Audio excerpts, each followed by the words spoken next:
Sa nakaraang video ay natapos tayo kung saan ay piniling lumabas ng kwarto ni Hanfeng upang makakuha ng impormasyon sa kung ano ang tunay na sitwasyon ng kanyang mga kapitbahay.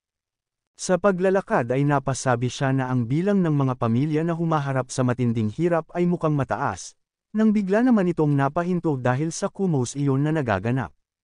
Sabi ng isa na madaming bilang ng mga kahon ang kanyang ibinigay noong nakaraan sa mga ito. Ngunit ngayon ay tanging kakaunting pagkain lamang ang ibibigay ng mga ito sa kanya, agad naman na sinagot siya ng namumuno na lahat ay binibigyan ng pantay na bilang ng ayuda.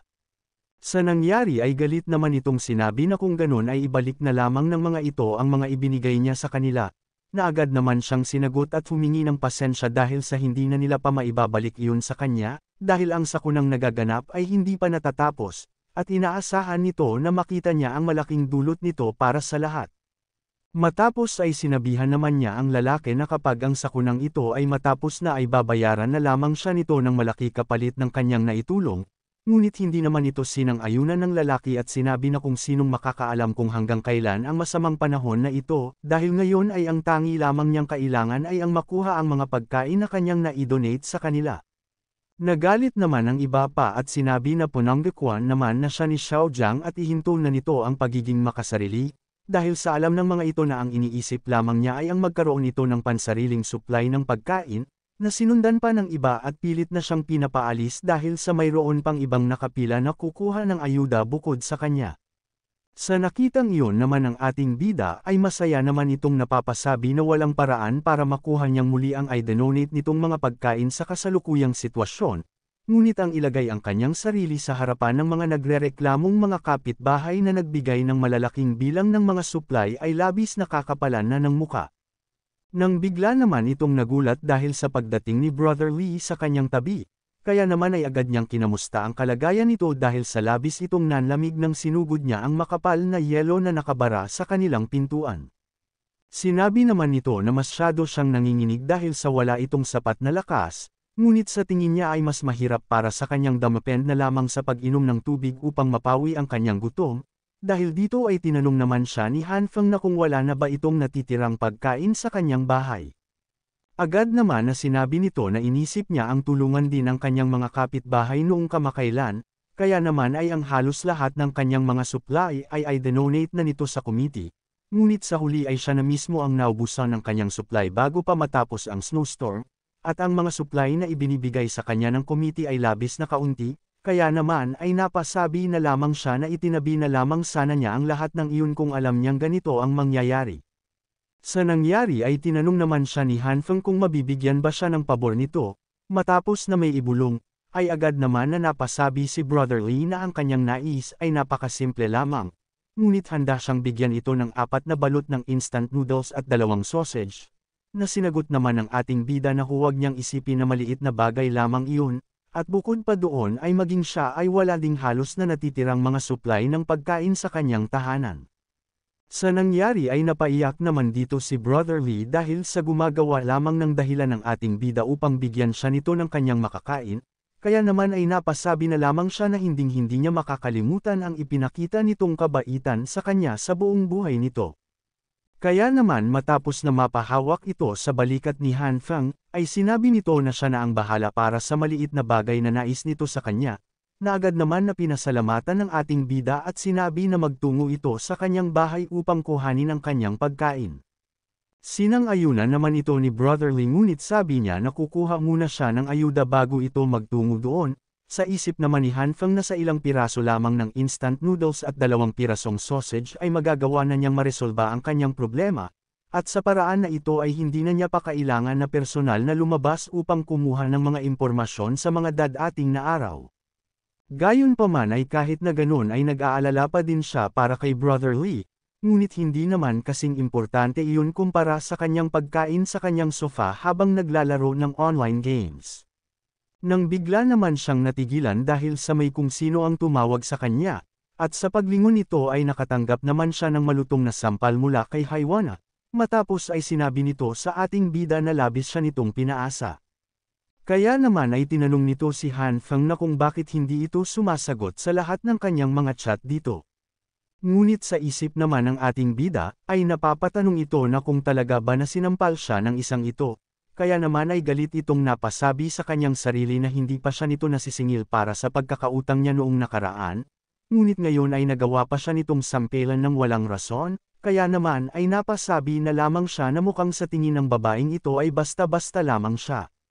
Nang bigla naman siyang tinanong ni Haiwana na kung bingi ba ito dahil sa mukhang hindi siya nito naririnig sa lahat ng kanyang sinasabi sa kanya, agad naman na humingi ng tawad dito si Hanfeng at sinabi na ang sitwasyon niya ay hindi na gaya ng dati, dahil sa ninakaw ang mga supply na ibibigay nito dapat sa kanya.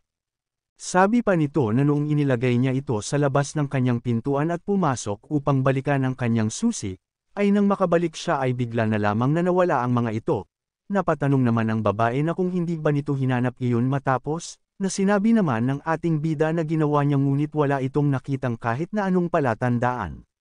Dahil dito ay tinanong naman siya ni Haiwana na kung ganon ay mayroon pa ba siyang natitirang mga pagkain sa kanya, sabi naman nito na kakaunti na lamang, at tatagal na lamang ito ng ilang mga araw kung kakain siya sa isang beses kada araw.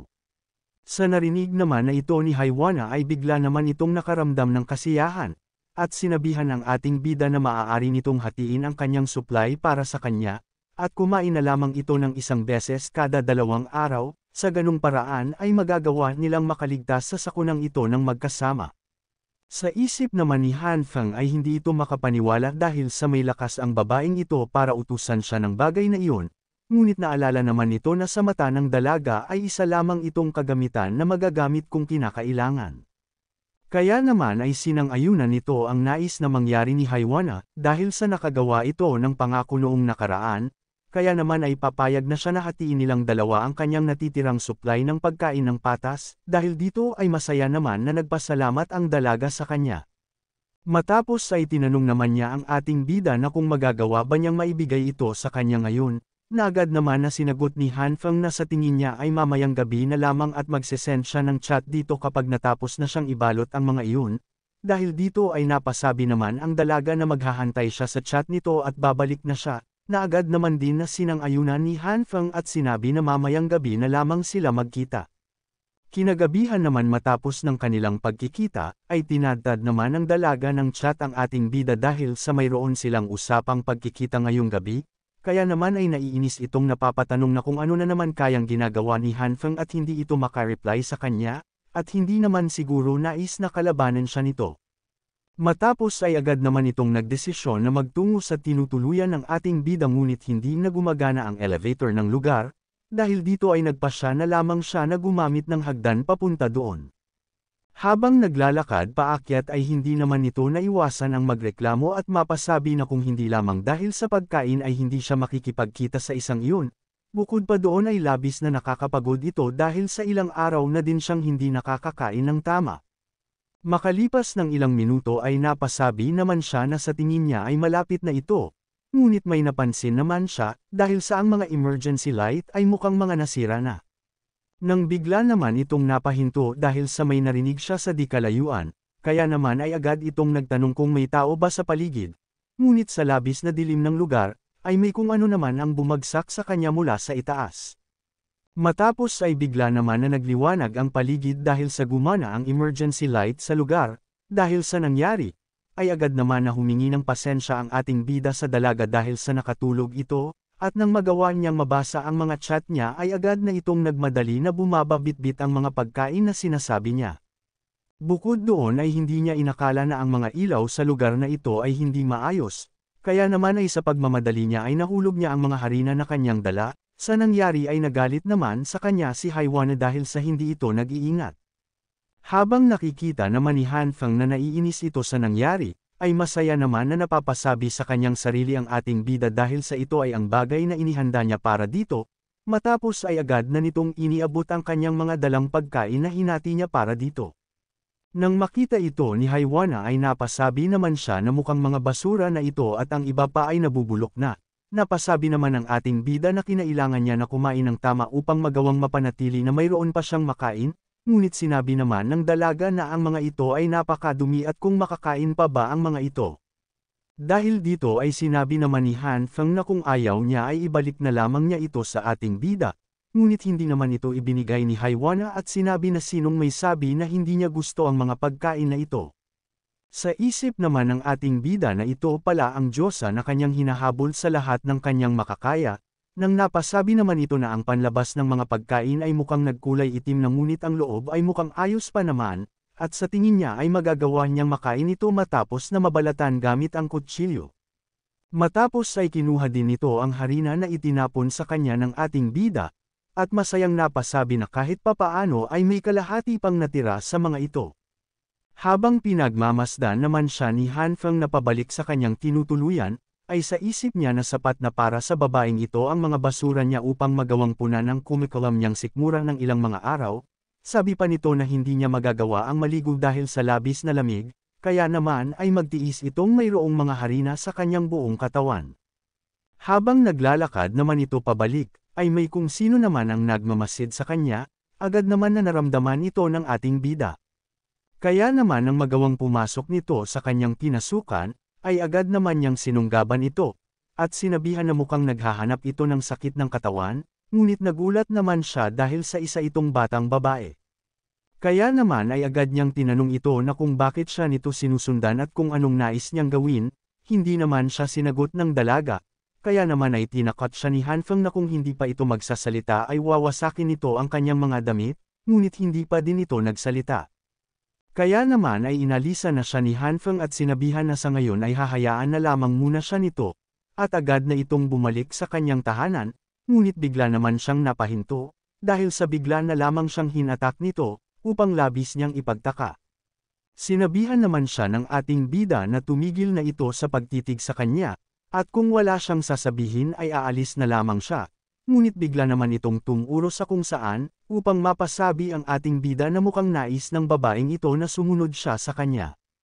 Makalipas naman ng ilang sandali matapos na sundan ito ng ating bida, ay agad silang pumasok sa tinutuluyan nito, ngunit nagulat naman siya sa kanyang nakita sa paligid dahil sa dami ng mga supply ng pagkain ang nandito, kaya naman ay napatanong siya na kung nagawa ba niyang ihanda ang lahat ng mga supply na ito. Matapos ay napasabi si Hanfeng na mukhang siya ang taong nagsabi sa kanilang group chat patungkol sa mangyayaring snowstorm, dahil dito ay sinagot naman siya ng babae at sinabi na ito ay dahil sa kalkulasyon, resulta, at ang ice age na nabanggit sa kanilang group chat. Sa nangyari ay napasabi naman ang ating bida na mukhang tama nga siya na ito nga ang taong nagsabi sa lahat, ngunit tinanong naman siya ng ating bida na kung ang dahilan ba kung bakit siya nais na sumunod sa kanya ay upang pag-usapan ang bagay na iyon. Nang bigla naman na may itinuro ang dalaga sa kanilang malapit, kaya naman ang tignan nito ni Hanfeng, ay nakita niya ang mga footage noong panahong bago tumama ang apocalypse, at ang lahat ng kanyang ginawang pagkilos ay kitang-kita dito. Kaya naman ay tinanong niya ang dalaga na kung sinusubaybayan ba siya nito, nang bigla naman itong naghubad sa kanyang harapan, upang tanungin siya ni Hanfeng na kung anong ginagawa nito sa kanyang harapan, at inutusan na magsuot ito ng kanyang damit. Makalipas naman ng ilang sandali, ay nahihiyang napasabi si Hanfeng na pinaghinalaan siya nito noong bago pa tumama ang apocalypse at kung tama ba na nagawa siya nitong mapaghinalaan na siya ay nag-uumpisa ng magimbak ng mga supply bago tumama ang snowstorm kaya naman ay nag-umpisa na itong sundan siya, at kung ang pinakalayunin ba ng pagmamasid niya dito ay upang makita kung may posibilidad ba sa kanilang pagtutulungan, na sinang-ayunan naman ng dalaga. Dahil dito ay napatanong naman ang ating bida na kung anong kooperasyon ba ang nais nitong mangyari sa kanilang dalawa, nang bigla naman itong kumilos palapit kay Hanfeng, upang agad na matarante siya at napatanong kung anong ginagawa nito. Hindi naman siya pinansin nito, at tinanong ang ating bida na kung maaari ba siyang turuan nito kung papaanong magpa-andar ng generator. Dahil dito ay agad naman na pinaandar ito ni Hanfeng, at sinabi na ganun lamang ito kadali, kaya naman ay muli siyang tinanong ng ating bida na kung may nais pa ba itong kahit na ano. Agad naman na may itinuro ito sa di kalayuan, kaya naman ay ipinaliwanag ito sa kanya ni Hanfeng, at sinabihan na palaging ugaliin na isarado ang valve nito kapag tapos na niyang gamitin. Nasundan pa ito ng ilang mga bagay, gaya ng mga paglalagay ng tamang pagkain sa refrigerator, pag-aayos ng gas stove, at mga bagay na patungkol sa pagluluto. Makalipas naman ng ilang sandali ng pagtuturo, ay napasabi naman siya na mukhang naging yaya siya nito ng biglaan, dahil ang abilidad niyang asikasuhin ang kanyang sarili ay talagang napakababa. Kaya naman ay sinabihan niya ang dalaga na babalik na siya sa kanyang tinutuluyan matapos nilang kumain, ngunit hindi naman niya inaasahan na makita itong nakatulog na habang kumakain, kaya naman ay agad na niyang inihatid ito sa kanyang higaan, at napasabi na para siyang nag-alaga ng isang bata. Kinaumagan naman, ay napasabi naman ang ating bida na masiyadong maaga pa upang puntahan siya ng dalaga na kanyang tinulungan kagabi. Ngunit agad naman na sinabi ng dalaga na may nais siyang ibigay dito, at ang lahat ng supply na ito ay para sa kanya. Sa nangyari ay napasabi naman si Hanfeng sa kanyang isip na masiyadong madami ang mga ibinibigay nito sa kanya, dahil dito ay tinanong naman siya ni Hanfeng na kung may nais ba ito sa kanya, na agad naman na sinabi ng dalaga na kung maaari ba siyang turuan muli nito na magpagana ng generator. Makalipas ng ilang mga araw sa pagsama nito sa dalaga ay nakumpirma niya na ang babaeng ito na nakatira sa itaas ng kanyang tinutuluyan ay 100% walang alam, dahil sa hindi nito alam ang halos simple lamang na gawain, bukod pa doon ay naging interesado ito na matuto patungkol sa pamumuhay ng mag-isa, at palagi siya nitong sinasama sa kanyang tinutuluyan upang matuto. Matapos naman na makita nito ang niluto ng dalaga, ay napasabi na lamang siya sa kanyang isip na kahit ang kainin lamang ito ay maaaring maging sanhi na ito ng kamatayan ng kakain, at sa normal na panahon, ay kahit ang aso ay tatanggihan na kainin ito. Dahil dito ay sinabihan naman ni Hanfeng ang dalaga na hindi pa nito alam ang pangalan nito kahit na lagi silang nagkikita. Agad naman na sinabi nito na siya ay ang True Eye of the Evil King. Sa narinig na ito na sagot ng dalaga ay napasabi na lamang siya na magpanggap na lamang ito na wala siyang itinanong dito. Sa kabilang banda naman sa basement car park ng lugar, ay nagkakaroon ng matinding harap-harapan na pagnanakaw ng mga supply ng kung sino, kaya naman ay nagsanhi ito ng matinding kaguluhan sa pagitan ng magkakapitbahay, at pilit na inaangkin ang supply kahit hindi naman sa kanila. Mabilis na napansin naman ito ni Xiao Jiang nang makarating ito, kaya naman ay agad nitong itinodo ang volume ng kanyang megaphone, at agad na pinaingay sa lugar. Sa nangyari ay napahinto naman ang mga ito, at napatingin sa pinanggagalingan ng malakas na ingay, matapos ay tinanong naman sila nito na kung tapos na ba sila sa kanilang kaguluhan na ginawa, at kung ito ba ay dahil sa kakaunting natitirang supply, kaya naman ay naisip nila ang magpatayan, kaya naman ay tinanong nito ang lahat na kung hindi ba nila nakikita na nagmumuka silang katawa-tawa lamang. Nagalit naman ang isa at sinabi na may lakas pa itong magsabi ng ganito, dahil siya ang kung sino na nagbigay ng suhestyon upang i-donate nila ang kanilang mga supply, ngunit ngayon ay tanging isang instant noodles lamang ang kanilang natatanggap kada ilang araw. Naagad naman na sinang-ayunan ng kalapit nito at sinabi na kung hindi sila makikipagpatayan para dito, ay ikamamatay nila ang matinding pagkagutom. Dahil dito ay sinabi naman ni Xiao Jiang ay mukhang ito ay dahil sa ang mga supply na ipinamimigay ay hindi naging sapat, at ang na-donate nilang mga supply na ngayon ay naubos na, kaya naman ay pinag-aawayan nila ngayon ang huling bilang ng mga ito. Dahil dito ay sinabihan naman niya ang lahat na makinig silang mabuti sa kanyang mga sasabihin, kaya naman ay tinanong naman ito ang lahat na kung sino ang nagsanhi ng ganung sitwasyon nila. Matapos ay pinulot nito ang isang piraso ng tinapay sa lapag at sinabi na tutulungan niya silang maalala ito. Sabi niya na ang tinapay na ito ay nagkakahalaga lamang ng magkano, ngunit ang ibang mayroong madaming mga supply ay itinaas ang presyo nito sa nakakalulang halaga, at upang ang ibang mga mahihirap ay magdusa, ay pinagpira-piraso nila ito sa maliit na piraso at ipinapa-auction. Nagawa nilang maging pinakamayaman gamit ang sakunang nagaganap, at kagaya din nila ay maging siya ay ginamit na din ang kanyang natitirang pera. Ngayon ay nag-aaway-away sila dahil lamang sa natitirang mga supply, at hindi ba nakakatawa na ang mga iyon na may napakadaming mga supply ngunit hindi man lang nagawa ang makapag-donate, at ang mga ito pa itong nagtaas ng presyo sa hindi makatarungang halaga, at sila naman itong nagugutom at patungo na sa kamatayan. Kaya naman sabi nito na ang kailangan nilang gawin ay tumayo ng nagkakaisa, at kuhanin ang mga supply na nararapat lamang sa kanila. Sinang-ayunan naman ito ng iba at napasabi na hindi patas ang nangyayari, dahil ang mga iyon ang halos nakakakuha ng mga benepisyo, ngunit silang nandito ang naghihirap at nagugutom, at ang lahat ng ito ay kasalanan nila. Kaya naman matapos na magkaisa na sumang-ayon ang lahat sa pagkuha ng mga supply sa ibang mga naninirahan sa building na mayroong madaming mga supply, ay napangiti naman si Xiao Jiang dahil sa ang kanyang plano ay epektibo. Nakita naman ni Brother Lee ang lahat ng mga nangyayari, kaya naman ay agad niyang ibinalita ito kay Hanfeng patungkol sa may kung ano malaki ang mangyayari, habang napapasabi na ang mga ito ay nababaliw na. Habang mas tumitindi ang pagbaba ng temperatura sa labas, sa loob naman ng kwarto ng ating bida, ay agad itong napahinto dahil sa pagtunog ng kanyang cellphone, kaya naman nang makita niya ito ay agad niyang nabasa ang ibinalita ni Brother Lee patungkol sa mangyayaring nakawan ng mga supply. Ikinagulat naman niya ang sinabi sa kanya, na ito ay pinamumunuan ni Ziyang Jiang at ang mga ito ay magbabahay-bahay at sisirain ang mga lock ng pintuan. Dagdag nito na mayroon silang mga armas, kaya naman ay sinabihan nito si Hanfeng na magtago sa abot ng kanyang makakaya at huwag silang kaharipan, na agad naman na sinang-ayunan nito. Napasabi na lamang ang ating bida na hindi niya inaasahan na sa ganito ito pupunta.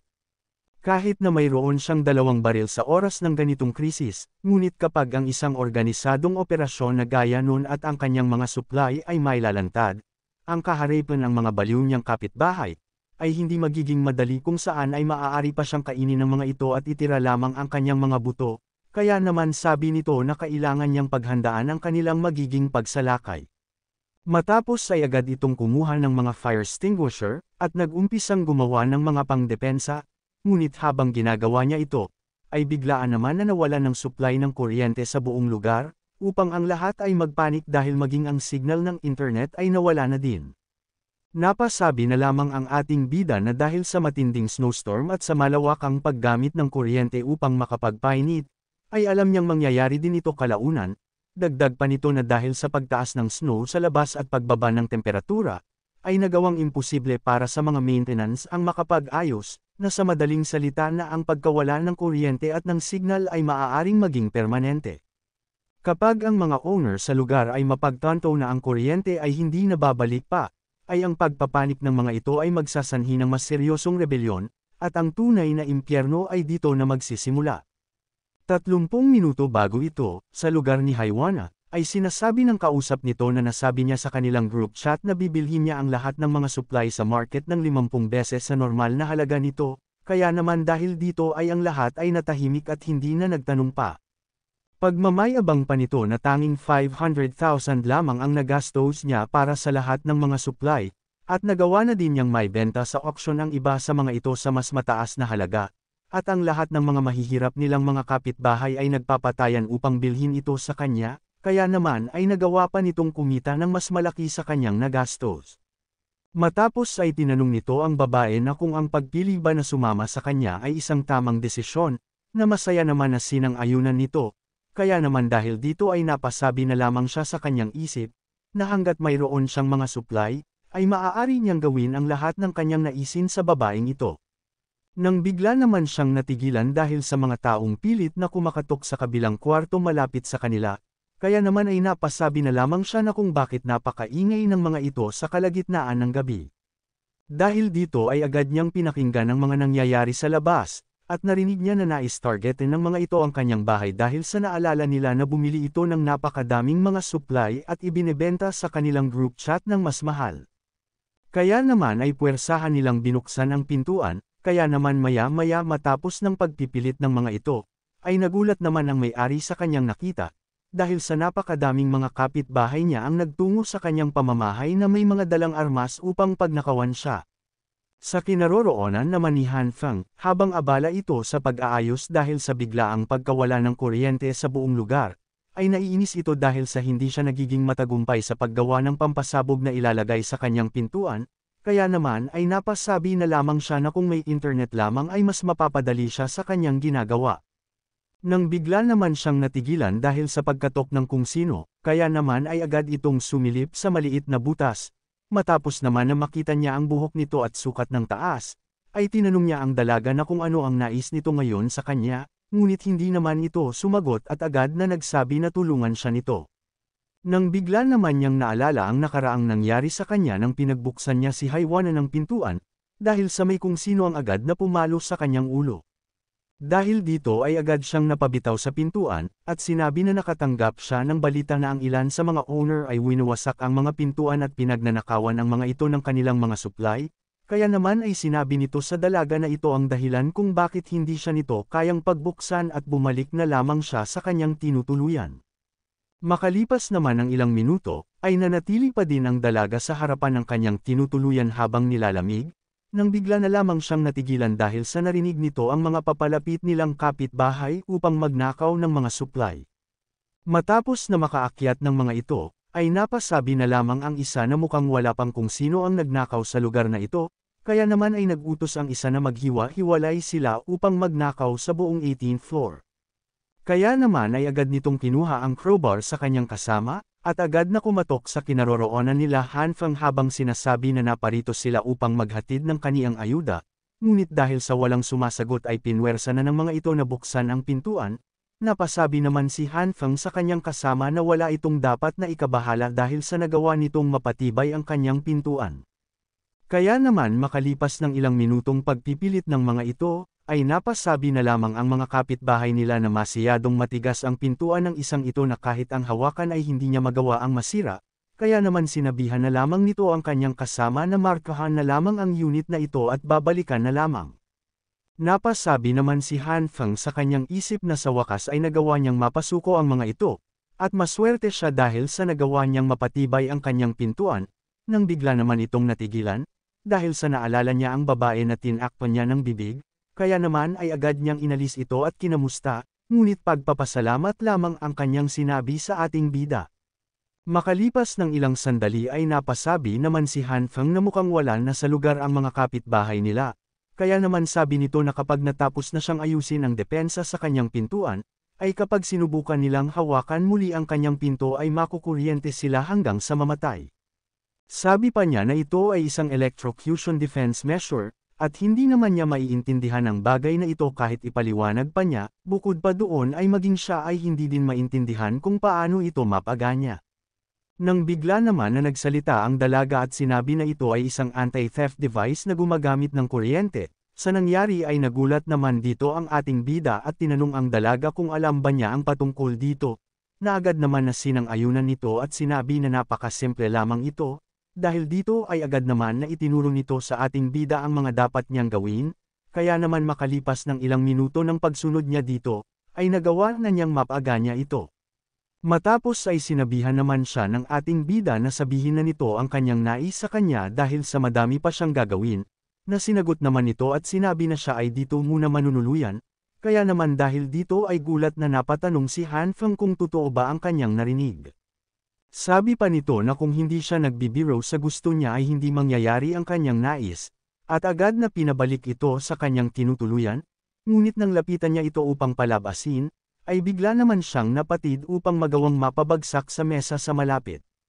Nang matapos ng kanyang pagbagsak, ay may kung ano naman siyang napansin, dahil sa ang maliit na lamesa sa kanyang harapan ay bigla na lamang lamambot. Bukod pa doon ay may lumabas na purple na kulay sa kanyang kamay upang mapasabi na mukhang ito ang dahilan kung bakit lumambot ang lamesa. Nang bigla naman niyang napansin na kahit ang toolbox na nasa malapit ay lumambot din, kaya naman ay agad niyang kinuha ang martilyo dito, at napasabi na mukhang ang purple na kulay ang dahilan ng paglambot ng mga ito. Nang natigilan naman siya, dahil sa nakalimutan niya na may ibang tao pala siyang kasama, kaya naman dahil dito ay masayang napasabi ang dalaga na mukhang siya ay isa ding napiling emisaryo ng True Eye of Evil King, dahil dito sa isip ng ating bida ay napasabi siya na dahil sa weirdo ang isang ito ay sa tingin niya na magagawa niyang lokohin siya, kaya naman ay sinang-ayunan nito ang kanyang sinabi, at sinabi na minsan ay may mga ganitong bagay ang biglaan na lamang na nagaganap. Nang bigla naman itong natigilan, dahil sinabi ng dalaga na bilang kapwa emisaryo, ay kailangan nilang magtulungan, at ang lugar ng kanyang tinitirahan ay dapat na ibahagi din sa kanya. Magsasalita pa sana ito, ngunit bigla na lamang na pumasok ang dalaga sa kwarto at malakas na isinara ang pinto, kaya naman ay napasabi na lamang siya na hindi pa siya sumasang-ayon sa nais nito, at mukhang sa tingin ng isang iyon na ito ay ang lungga ng Evil King na kanyang sinasabi, kaya naman ay hahayaan na lamang niya ang isang iyon na manuluyan kasama niya. Nang bigla naman nitong naalala ang purple na kulay kanina, dahil sa nagagawa nitong mapalambot ang mga bagay, at napasabi na mukhang ang kakayahan niya na magpalabas ng kulay ay hindi lamang dalawang ngunit madami pa at hindi pa niya nididiscover ang mga ito. Matapos ay sinubukan niya ito sa cable na hawak niya, na matagumpay naman na ang epekto, kaya naman ay napasabi siya na susubukan niya ito sa iba pang bagay, Matapos ay nagulat ito sa resulta dahil sa gumagana nga ang kanyang kakayahan. Matapos nasubukan ang kanyang kakayahan sa iba't ibang mga bagay, ay napagtanto niya na habang tumatagal ang paggamit niya dito ay mas lumalambot pa ito, at bukod doon ay wala ng ibang pagbabago, kaya naman ay napasabi siya na ang kakayahan niyang ito ay walang magandang gamit. Nang bigla naman siyang nakaisip ng ideya, ito ay ang pagsasama ng dalawang kulay, na agad naman niyang ginawa. At nang matapos ay hindi naman siya makapaniwala, dahil sa nagawa niyang maibalik ito sa normal, nang may nakita naman siyang tissue paper sa malapit, kaya naman ay agad niyang sinubukan din ito dito, at sa ikalawang pagkakataon ay napaganya niyang muli ito, at bukod pa doon ay ang tibay ng tissue paper na kanyang hawak ay labis na matigas. Sa labas naman ay napapatanong ang isang magnanakaw nitong kapitbahay sa kanyang kasama na kung isusurrender ba nito sa kanilang grupo ang lahat ng kanilang mga nakuha. Na hindi naman ito sinang-ayunan dahil sa kahit siya ay wala ng kahit na anong pagkain para sa kanyang sarili. Sabi pa nito na kailangan nilang hatiin pa ito para sa lahat ng mga matatanda at mga bata kung sakaling isusurrender nila ang lahat, kaya naman ay napasabi siya na bakit naman nila gagawin iyon, dahil dito ay sumang-ayon ang kasama nito at sinabi na kailangan ay isekreto lamang nilang dalawa ang patungkol dito dahil kapag may ibang makaalam patungkol dito ay hindi maganda ang kanilang sasapitan. Nang bigla naman na may napansin ang kasama nito, upang ang isa ay mapalingon, napansin nila na ang pader sa 18th floor ay parang gumagalaw ng kusa. Nang bigla naman itong humulma na parang isang muka, at lumapit sa kasama nito, sa nangyari ay natigilan naman ang dalawa, at maya-maya lamang ay napatakbo dahil sa takot na kanilang nararamdaman. Sa loob naman ay sinusubukan ni Han Feng sa kanyang pader ang kanyang kakayahan upang patibayin ang pader ng kanyang tinutuluyan, at habang ginagawa ito ay napasabi siya na ang pagsasigawan nito sa buong pader ay labis siyang nakakaramdam ng pagkapagod. Makalipas lamang ng ilang sandali, ay matagumpay na niyang nagawa ito, kaya naman ay agad itong kumuha ng maso, upang masubukan ang resulta ng pagpapatibay sa kanyang pader. Makalipas ng ilang malalakas na paghampas dito ng maso, ay napagtanto niya na talagang labis na tumigas ang kanyang pader dahil sa kanyang kakayahan dahil sa gasgas lamang ang naidulot niya dito.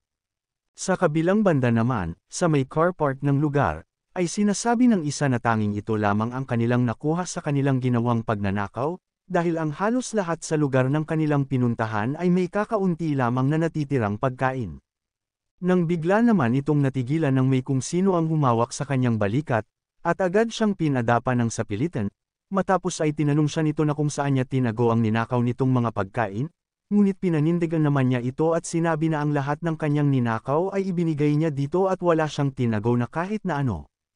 Pinahinto naman siya nito sa kanyang pagpapanggap dahil sa malinaw siyang nakita nito na may dala-dalang 3 bag, ngunit ngayon ay tanging isa lamang ang ibinigay nito, na agad naman niyang sinabi na mukhang nagkakamali lamang siya dahil sigurado siya na ibinigay na niya ang lahat sa mga ito.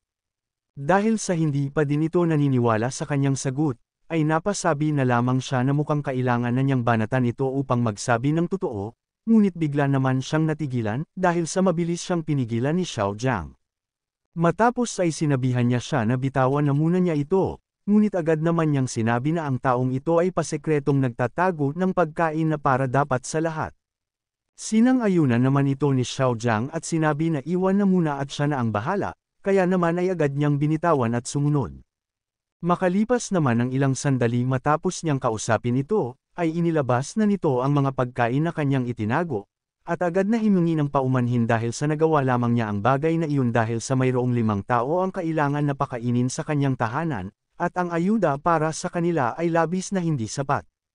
Dahil dito ay ibinigay naman ni Xiao Jiang ang kanyang parte sa ayuda upang ikagulat ng lalaki, kaya naman ay sinabi niya na ang batas ay dapat na masunod. Bukod pa doon ay naiintindihan niya ang kinakaharap nito kaya naman ay bukas loob niyang ibinibigay ang para sa kanya, dahil dito ay agad naman siyang nagpasalamat dito. Matapos ay sinabi nito kay Xiao Jiang na kung mayroon itong kailanganin na tulong ay handa siyang tulungan ito, na masaya naman na sinabihan niya na kung may kaharipan muli siyang problema ay agad na magsabi sa kanya. Matapos ay sinabihan naman nito ang lahat na agad na nilang kuhanin ang mga rasyon na para sa kanila at agad na bumalik sa kanilang mga tahanan. Agad naman siyang nilapitan ng kambal at napatanong na kung anong ginawa nito upang biglaan na lamang na ibigay ng lalaking iyon ang kanyang mga rasyon ng may pagkukusa, bukod pa doon ay bakit nito ibinigay ang rasyon na para sa kanya. Masaya naman itong sumagot at sinabi na wala naman siyang ginawa na kahit na ano, dahil tinulungan lamang niya ito na maintindihan ang isang tiyak na prinsipyo.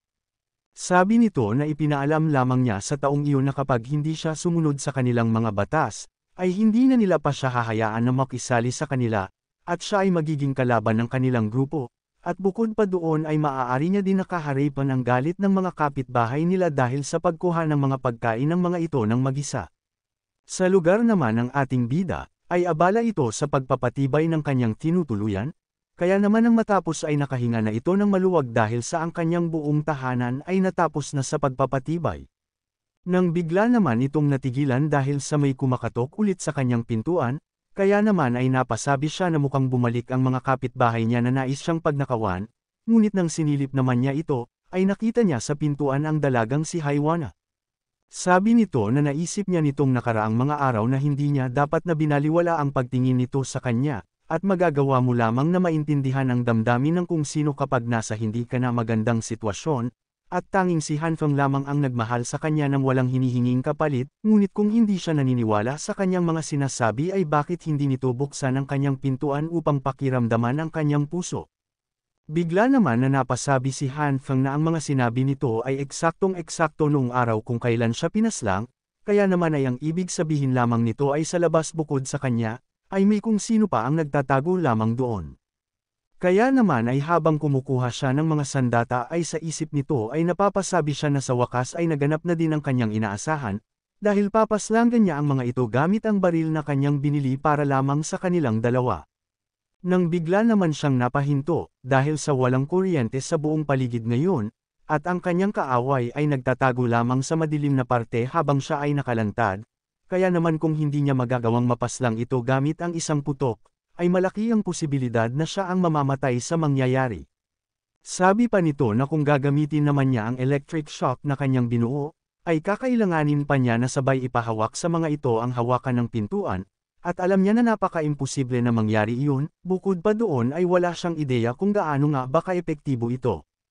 Kaya naman dahil dito ay pinakalma muna niya ang kanyang sarili, dahil ang araw na kanyang pinakahihintay ay magaganap na, kaya naman ay ito ang rason kung bakit hindi siya dapat na magpanik at analisahin ng mabuti ang sitwasyon. Sa ngayon ay ang may mataas na banta ay hindi si Haiwana, ngunit ang taong nakatago lamang sa dilim, kaya naman ay kailangan nitong malaman ang posisyon ng taong iyon at bigyan ng nakamamatay na tira kapag siya ay lumabas na, ngunit sa papaanong paraan naman niya magagawang malaman ang kanyang posisyon kung nasa loob siya ng kanyang bahay. Nang bigla naman itong may naalala, sabi nito na ang taong iyon ay maaaring nagtatago sa likod ng kanyang pintuan kung saan ay hindi kita, at ang lugar na iyon ay dito mismo. Kakailanganin niya ng ilang mga oras, ngunit sa tingin niya ay gagana ang plano niyang ito, kaya naman ay agad na itong nagsimula na gamitan ng kanyang kakayahan ang pader na nasa kanyang harapan.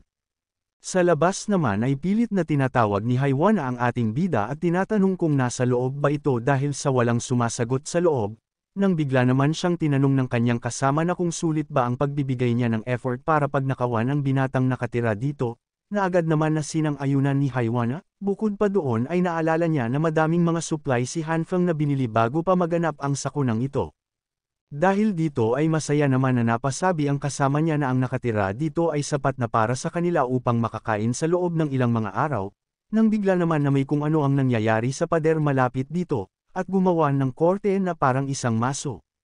Sa nangyari ay tinanong naman ng lalaki si Haiwana na kung may naririnig ba itong kakaibang ingay, dahil sa tingin niya ay may kung ano sa kanyang likudan, ngunit nang lumingon naman siya dito ay nakatanggap ito ng isang malakas na pag-atake mula sa kanyang tabi, upang magsanhi ng kanyang pagkakatalsik sa di kalayuan. Sa nangyari ay agad naman siyang tinanong ng babae kung anong nangyari sa kanya at huwag siya nitong tatakutin, nang bigla naman itong natigilan dahil sa nakaramdam siya ng kakaibang init na nagmumula sa loob ng kwarto ng ating bida, ngunit nang makita niya si Hanfeng, ay bigla naman siyang binugahan nito ng fire extinguisher upang mapasigaw ito sa gulat. Ngunit bago yan ay nais ko muna kayong ipakilala sa sponsor ng ating video, at ito ay ang X-World, na kung saan ay maaari kayong makatanggap ng $4 sa inyong unang top-up. Ito ay isang play to earn up na pwede kayong kumita sa pamamagitan lamang ng paglalaro ng inyong mga paboritong games, at ang kailangan nyo lamang gawin ay ang mag-ipon ng tinatawag na build tokens, na may trade mo sa USDT, at ma-withdraw using GCash, bank account at iba pa. Maraming paraan dito para makapag-ipon ng build tokens. Ang una ay ang mga pets na nakakapag-generate ng mga build tokens na libre mo lang makukuha kapag ikaw ay nag-register sa app. Maaari mo din na ipa-level ang mga pets sa pamamagitan ng pagpare sa kaparehas nito, pero kung nais mo naman na mag-upgrade pa upang mas marami pa kayong makuhang build tokens, ay pwede din naman kayong mag-invest sa tinatawag na X-Sprite, mga NFT monsters na pwede nyo din na may trade, at nakasale sila ngayon dahil may discount voucher kayong matatanggap kung mag-i-invest kayo. Bukod dyan ay mayroon silang pinakabagong feature na kung saan ay maaari kang mag-invest sa mga AI agent, at makapagmina ng mga crypto token, na maaaring maipapalit into cash. Maaari mo ding makita dito ang mga kasalukuyang presyo ng mga token upang masubaybayan mo ang iyong maaaring kitain sa pagmimina. Kaya naman kung interesado kayo ay maaari niyong gamitin ang aking gift code at referral code para may bonus na agad kayong matatanggap. Para sa gift code ay i-type nyo lamang ito, at para naman sa referral code ay i-type lamang ito. Limited lamang yan sa unang 2,000 individual kaya naman ay be sure na makuha mo agad ang slot. Iiwan ko lamang ang link sa description at comment section para ma-download nyo ang app. Maraming salamat. Dahil dito ay agad naman na pinapahinto nito si Hanfeng, ngunit hindi naman siya nito sinunod at ipinagpatuloy pa ito, kaya naman nang matapos na maubos ang laman ng fire extinguisher, ay nakita niya ang kanyang kasama na humihingi ng tulong sa kanya. Nang lalapitan na sana niya ito upang tulungan, ay may nakita naman siyang kamay ng kung sino, at puwersahan siyang hinahawakan, kaya naman nang magawa niyang makawala, ay mabilis din itong tumakas habang sumisigaw ng tulong. Dahil sa nangyari ay napasabi na lamang si Hanfeng na mukhang napakabilis ng babae na iyon na tumakas, nang bigla naman itong napansin ang lalaking kasama niya na pinipilit ang makatayo. Kaya naman ay agad niyang sinipa ito at sinabi na sinong nagbigay ng pahintulot sa kanya na tumayo, susundan pa sana ito ng ating bida ng isang pagsipa ngunit mabilis naman siya nitong pinahinto, at tinakot na kung hindi ba nito kilala ang kanyang ama. Dahil kapag dumampi ulit ang kanyang kamay sa kanya ay sisiguraduhin niya na ipapaligpit siya ng pamilya nito. Nang bigla naman siyang nakatikim ng malakas na sipa sa kanyang muka, at matapos natuhudin ay sinabi ni Hanfeng sa kanya na wala siyang pake kung sino pa ang tinutukoy niya, dahil gugulpihin niya siya hanggang sa mamatay. Agad naman na nagmakaawa ito sa ating bida at sinabi na wala naman silang alita na dalawa kaya naman bakit ito ganito sa kanya, ngunit hindi naman siya pinakinggan pa ng ating bida, at nagpatuloy lamang sa panggugulpi dito, na tila ay nais siyang paslangin nito. Kaya naman nang matapos ito sa kanyang panggugulpi, ay humingi naman ito ng rason sa kanya, kung bakit siya nais nitong paslangin, ngunit hindi naman ito nagustuhan ng ating bida, kaya naman ay sinabihan niya ito na huwag nang magmaang-maangan pa, matapos ay malakas nitong inihampas ang baseball bat na maraming pakos sa ulo nito, na agad naman niyang ikinamatay. Matapos ay napasabi na lamang si Hanfeng na hindi naman siya nito binigyan ng rason noon bago patayin siya nito, nang bigla naman itong natauhan sa mga nangyayari, kaya naman ay nakaramdam ito ng hindi maganda, at biglaan na lamang na nasuka. Nang may kung sino naman ang nagsalita sa di kalayuan, upang agad na lingunin ito ng ating bida, at laking pagtataka niya nang makita niya ang kasama niyang dalaga, at tinatanong siya nito na kung kailangan ba niya ng tulong. Makalipas ng ilang sandali matapos na makapasok ng mga ito, ay sa isip ng ating bida ay napapasabi siya na mukhang hindi natakot ang isang ito kahit na nakita niya ang kakilakilabot na tagpo kanina, at sa palagay niya ay may kung ano sa babaeng ito, kaya naman ay mas mainam na paalisan na lamang niya ito agad sa kanyang tahanan. Kaya naman ay agad niyang ipinaliwanag sa dalaga na maaaring bumalik ang mga iyon upang maghiganti, at kung mananatili pa siya dito ay maaaring madamay lamang siya. Hindi naman siya sinagot ng dalaga bagkos ay tinitigan lamang. Kaya naman ay tinanong niya ito na kung aalis na ba siya ngayon o hindi, na mabilis naman na sinagot ng babae na mananatili lamang siya sa lugar na ito, dahil dito ay galit na sinabi nito na masyadong delikado ang manatili pa, dahil maaari silang mamatay sa lugar na ito pag nagkataon. Hindi naman siya pinakinggan nito, bagkus ay sinabi na huwag na siyang mag-alala dahil sa magiging ayos lamang sila. Kaya naman matapos ay agad na itong nagtungo sa kanyang kwarto upang magpahinga. Nang bigla naman siyang pinigilan ni Hanfeng at sinabi na tigilan na nito ang mga walang saysay niyang sinasabi at makinig sa kanya dahil seryoso ang sinasabi nito, ngunit bigla naman itong napabitaw dahil sa labis na higpit ng pagkakahawak niya dito.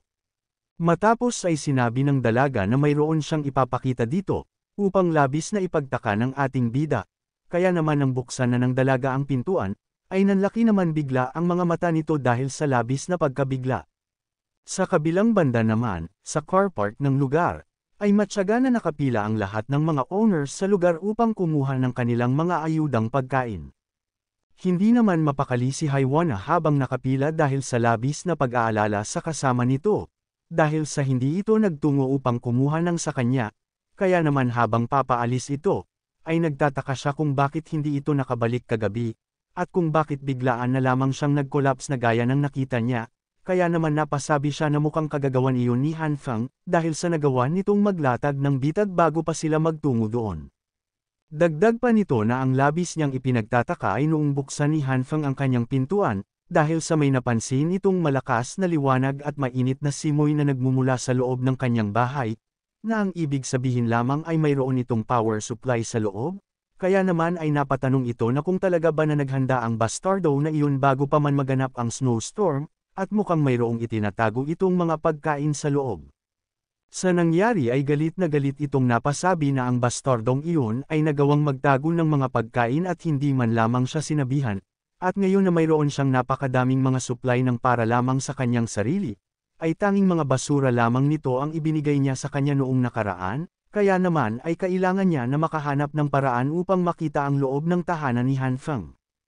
Sa paglalakad nito ay may nakasalubong naman siyang kapitbahay, kaya naman ay agad siyang tinawag nito. At kinilala kung siya ba talaga ay si Haiwana. Kaya naman ay agad niyang niyaya ito na kung bakit hindi muna siya tumuloy sa kanyang tahanan upang makapagpainit ng sandali, na agad naman na tinanggihan ng dalaga at sinabi na kaya naman niyang magpainit ng mag-isa. Dahil sa pagtanggi nito ay agad naman siyang pinigilan ng lalaki, at sinabi na mayroon siyang mga pagkain na dala-dala, kaya naman ay bakit hindi muna siya samahan nito sa kanyang bahay kahit na ilang mga araw, dahil ang mga kagaya niya na flat na petit na medyo makulit ang kanyang tipo. Sa nangyari ay mabilis naman na inalis ni Haiwana ang pagkakahawak nito sa kanya at sinabi na wala siyang pake sa kagaya niya na basura lamang, dahil dito ay galit naman siyang hinawakan ng lalaki at sinabihan na huwag itong umaktong mabait dahil nakita niya ito kagabi na nagbabalak na pagnakawan ng isang kwarto sa 18th floor, kaya naman ay binalaan siya nito na isusumbong sa komite kung hindi ito sasama sa kanya. Mabilis naman na inatake siya ni Haiwana at sinabihan na bitawan na siya nito, na labis naman na ikinabigla ng lalaki, kaya naman nang matapos ay agad itong naghanda upang gumanti, ngunit may biglaan na lamang na sumampal sa kanya, at sa lakas ay napatalsik naman siya sa di kalayuan. Nakita naman ng mga nakapaligid ito, kaya naman ay nabahala sila na baka lumaki ang gulo, kaya naman ay nag-utos ang isa na agad itong ipaalam sa pinuno ng komite na si Xiao Jiang. Agad naman na kinamusta ni Nurse Jean si Haiwana kung ayos lamang ba ito, na agad naman niyang sinang-ayunan, kaya naman ay nagbigay na lamang ito ng kanyang name card para kung sakaling kailanganin siya nito ay magagawa niyang makahingi kaagad ng tulong, na hindi naman kinuha ng dalaga at sinabi na aalis na lamang siya. Nang bigla naman na nagulat si Nurse Jean, dahil sa biglaan na lamang siyang dinakot ng lalaki at sinabi na kung anong lakas ng loob nitong mamagitan sa away ng iba. At sinabihan na kung hindi ba niya alam ay magagawa siyang patayin niya ngayon dito mismo, ngunit hindi na niya naituloy ang kanyang gagawin, dahil sa mabilisan siyang hinablot ni Brother Jean at binalibag sa sahig. Matapos ay sinabi nito na sa buong buhay niya, ay ayaw na ayaw nitong nakakakita ng mga babae na sinasaktan sa harapan niya, nang bigla naman na natigil ang kumusyon dahil sa pagdating ni Xiao Jiang sa lugar, at tinatanong kung anong sanhi ng kanilang kaguluhan. Dahil dito ay agad na nagsalita ang lalaki at agad na isinumbong ang ginawa ni Haiwana, na agad naman na itinanggi nito. Sa nakitang pag-akto naman ni Brother Lee sa lalaki ay nais niya itong sapakin dahil ang kagaya niya na bastardo na mahilig manakit ng mga babae at ngayon ay may lakas pa ito ng loob upang magsumbong, ngunit bigla naman siyang natigilan ng hinablot ito ni Xiao Jiang, at tinanong na kung para saan ba ang kanilang owners committee. Ito ay para protektahan ang mga mahihina at siguraduhin ang lahat na mayroong makakain, at iyon ang kanilang tungkulin at responsibilidad, dahil dito ay agad naman na humingi ito ng pasensya sa kanyang nagawang kaguluhan. Habang papalas ito ay sinabihan naman niya ang lalaki na kung mauulit pa ang kanyang ginawa ay papatalsikan na siya sa kanilang grupo, matapos ay kinamusta naman ni Xiao Jiang ang dalawa, at ipinasok ang usapan patungkol sa kanyang alok sa mga ito, kung may kukonsider ba nila. Agad naman siyang tinalikudan ni Brother Lee at sinabi na hindi siya interesado para sa malakihang pagnanakaw sa iba, at hinding-hindi siya sasama sa mga ito kahit mamatay pa siya sa gutom, na sinundan din ng dalaga at sinabi na maging siya ay hindi rin matatanggap ang ganong klase ng pamamaraan, ngunit kung may kung sino sa kanilang panig ang nagkasakit ay maari naman siyang makatulong sa mga ito. Matapos na makaalis ng dalawa, ay agad naman siyang tinawag ni Haiwana at nagtanong kung maaari ba siyang sumali sa kanilang grupo. Matapos ay agad naman niyang kinapitan ito at sinabi na hinahangaan niya ito ng sobra ngunit hindi siya nagkakaroon ng pagkakataon para sabihin iyon sa kanya, ngunit ibang usapan na ngayon dahil madami na silang oras. Nang bigla siyang itinulak ni Xiao Jiang at sinabihan na mukhang naguguluhan ito sa kung ano, dahil ang isa sa kanila ay may kakayahan na makipaglaban, at ang isa naman ay ang manggamot ng karamdaman, ngunit ang kasalukuyang siya ay walang kahit na anong halaga upang makasapi sa kanilang samahan. Sa nangyari ay hindi naman nagustuhan ito ni Haiwana, kaya naman ay muli niyang tinawag ito at sinabi na paano kung may alam siyang lugar na mayroong madaming mga supply na pagkain, dahil dito ay natigilan naman si Xiao Jiang sa sinabi ni Haiwana sa kanya. Sa lugar naman ng ating bida, ay kasalukuyang may hinahanap ang mga ito sa dimensional storage ng dalaga, ngunit nagagalit naman si Hanfeng dito dahil sa iba-iba ang inilalabas nito at hindi ang nais niyang kuhanin ng dalaga sa loob, kaya naman ay napasabi na lamang siya na maaaring mapuno na ng mga bagay na hindi naman kailangan ang kanyang tinutuluyan kung hindi pa din ito mahanap ang kinukuha niya dito. Nang bigla naman na napatanong si Hanfeng na kung ano kaya ang itsura nito sa loob upang napakahirap para sa babaeng ito na makuha ang bagay na nais niya sa kanya, na agad naman siyang sinagot ng dalaga at sinabi na hindi din niya alam dahil sa hindi pa naman niya nakita ito noon, ngunit nakakasigurado siya na napakalawak ng loob nito. Dahil sa pagtataka ng ating bida ay tinanong naman niya ang dalaga kung maaari ba niyang ipasok ang kanyang ulo dito upang siya na mismo ang maghanap, na sinang-ayunan naman niya. Agad naman na ginawa ito ni Hanfeng, at nang makapasok ito sa loob, ay gulat naman siya sa kanyang nakita, dahil sa ang loob nito ay totoong napakalawak. Napasabi na lamang siya na gaya nga ng kanyang inaasahan sa isang superhuman na nagawang limasin ang laman ng supermarket sa East Region sa loob lamang ng isang gabi, ngunit ang paghahanap sa lugar na ito ay napaka-imposible. Nang bigla naman siyang natigilan, dahil sa hindi ito makahinga, at agad na lumabas. Sa nangyari ay habol hininga naman ito, at galit na sinabihan ang dalaga na kung bakit hindi nito binanggit kaagad na walang hangin sa loob ng kanyang dimensional storage, na sinagot naman ng babae na hindi niya alam ang patungkol doon dahil hindi pa siya nakakapasok dito. Nang bigla naman na natigilan ang dalaga, dahil sa nagawa na nitong makita ang kanilang hinahanap, ngunit matapos na mailabas ito, ay nagulat naman si Hanfeng dahil sinabi ng babae sa kanya na bukod dito ay may iba pa siyang nakuhang kasama nito. Makalipas ang ilang oras, sa palapag kung nasaan ang ating bida, ay napasabi ang isa na ang ika-18 palapag ay nakakatakot, kaya naman ay tinanong niya ang isa kung magpapatuloy pa ba sila na magtungo dito, na agad naman na sinang-ayunan ng kasama nito at sinabi na hindi na sila tatakbo kapag nakita nilang muli ang halimaw sa lugar na ito. Sinabihan naman siya ng isa na 2025 na pero naniniwala pa din silang dalawa sa multo, at ang dahilan kung bakit sila pinapunta dito ni Mr. Jiang ay dahil sa pinagkakatiwalaan sila nito, kaya naman ay hindi nila dapat nabigan siya.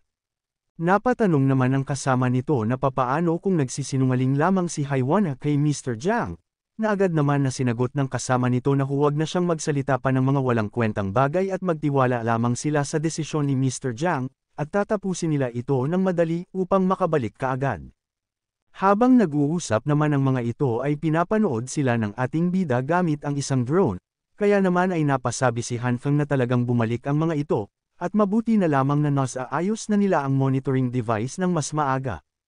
Maya-maya ay inutusan na nito ang dalaga na agad na i-activate ang kanilang ikalawang plano dahil magtutungo na siya upang sindihan ang kanilang inihanda, at maaari na itong mag-umpisa kapag nakabalik na siya, na marahan naman na sinang-ayunan ng kasama nito, kaya naman habang papalabas ay napasabi si Hanfeng na kailangan niya na tansyahin ito ng sakto sa oras. Sa labas naman ay habang papaakyat ang mga ito ay may napansin naman ang kasamahan nila na nasa harapan kung may narinig ba sila na kung ano, dahil dito ay natatakot naman na sinabi ng dalawa na hindi kaya ay ang multo na naman ang may kagagawan nito, nang bigla naman na may umilo na kung ano sa kanilang itaas, at sabay-sabay na nagsisugod. Nagtataka naman ang isa na kung ano naman kayang meron sa mga laruan na ito na nasa itaas, ngunit nang mapadaan ito sa kanilang harapan, ay napansin naman nila na may nakakabit ditong mga pampasabog, na hindi din nagtagal ay agad na pumutok. Sa nangyari ay nagkaroon naman ng makapal na pulang usok upang magsanhi na pagsakit ng kanilang mga mata, nang bigla naman na natigilan ang isa nang may narinig itong kung ano sa kanilang itaas, at nang makita niya na may dala itong pampasabog, ay mabilis niyang sinabihan ang lahat na tumakbo na. Sa kabilang banda naman, ay matyaga lamang na nakaabang ang dalaga sa abiso ng ating bida, ngunit nang magawa nitong makalapit sa isa, ay mabilis naman niyang inatake ito, upang mapasabi si Han Feng na ingatan nito ang kanilang mga drone at huwag hahayaan na masira niya. Dahil sa sinabing iyon ng ating bida ay agad naman niyang iniwas ito, ngunit nahadyap naman ito ng lalaki, upang mawalan ito ng kontrol sa paglipad, at mapunta sa labas ng building. Dahil ang oras ng bilang ay sapat na, ay bigla na itong sumabog sa labas. Sa nangyari ay napasabi na lamang ang dalaga na ang kanang bahagi ng propeller ay napinsala at sa tingin niya ay babagsak na ito. Agad naman na nag-utos si Han Feng na maghanap ito agad ng ligtas na lugar at huwag hahayaan na masira sa pagbagsak. Matapos na makakita ng ligtas na mapaglalapagan ng drone sa labas ng bintana ng isang unit, ay napasabi si Han Feng na magtutungo siya doon upang kuhanin ang drone dahil sa mahalaga para sa kanila ang bagay na iyon sa sitwasyon na mayroon sila, ngunit sinabi naman ng babae na sa gitna ng mga hagdan ay may nakita siyang bangkay ng kung sino, na labis na ipinagtaka ng ating bida. Nang makita ay inutusan niya ang babae na tignan pa niya ito ng malapitan, at agad na nakilala dahil ito ay si Brother Lee, kaya naman ay napatanong siya na kung ano naman kaya ang ginagawa ng isang iyon doon, at napasabi na mukhang maging siya ay nagawa din na pagnakawan.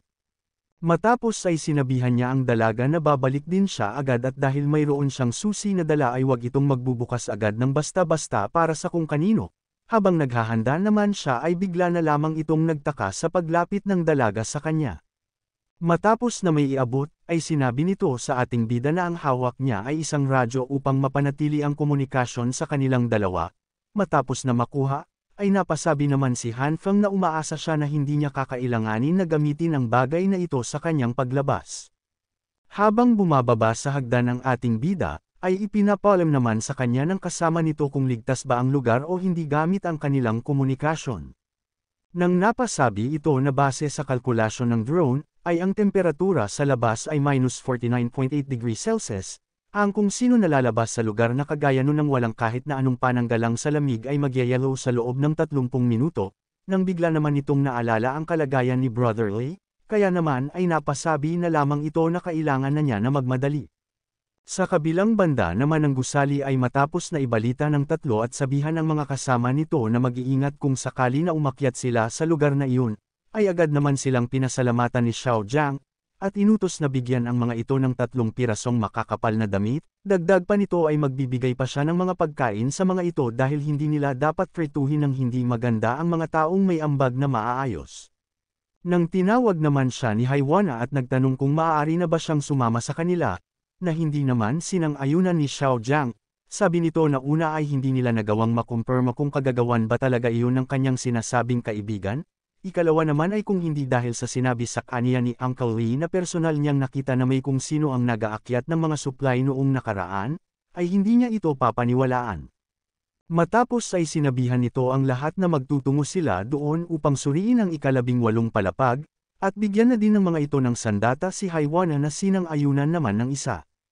Sabi nito na hindi niya alam kung ang impormasyon na mayroon siya ay totoo o mali, at kung ano man ang hangarin nito, ngunit sa panahon ng kanilang operasyon ay inaasahan niya na magagawa nitong mapatunayan ang kanyang halaga sa kanilang grupo. Kaya naman matapos na maibigay dito ang isang tubo bilang sandata, ay sinang-ayunan naman ito ni Haiwana at sinabi na gagawin nito ang lahat ng kanyang makakaya, matapos ay sinabi ni Xiao Jiang na ang bawat isa sa kanila ay importanteng puwersa sa kanilang grupo, kaya naman ay kailangan nilang pagtuunan ang kanilang kaligtasan kapag nagtungo na sila sa itaas. Makalipas ng ilang sandali, ay agad naman na nagtungo ang grupo ng mga homeowner sa pangunguna ni Xiao Jiang patungo sa tirahan ni Han Feng upang nakawin ang lahat ng mga supply nito, ngunit sa paglalakad nila ay may nakita naman silang katawan ng kung sino na nakahandusay lamang sa hagdan. Nang makilala nila ito at naramdaman na may buhay pa, ay mabilis naman na pinainom ng isa ito ng mainit na tubig, dahil sa labis na init nito, ay nabuhayan naman bigla si Brother Lee, nang bigla naman itong napahinto. Dahil sa nakita niya ang napakadaming tao sa kanyang harapan, kaya naman ay napasabi na lamang siya na sa tingin niya ay napakamalas niya upang ang mga ito pa ang makakita sa kanya sa kalagayan niyang iyon. Kung nais mo na masubaybayan ang mainit-init na kabanata ay yupon lang ang notification bell pagkatapos mo na mag-subscribe.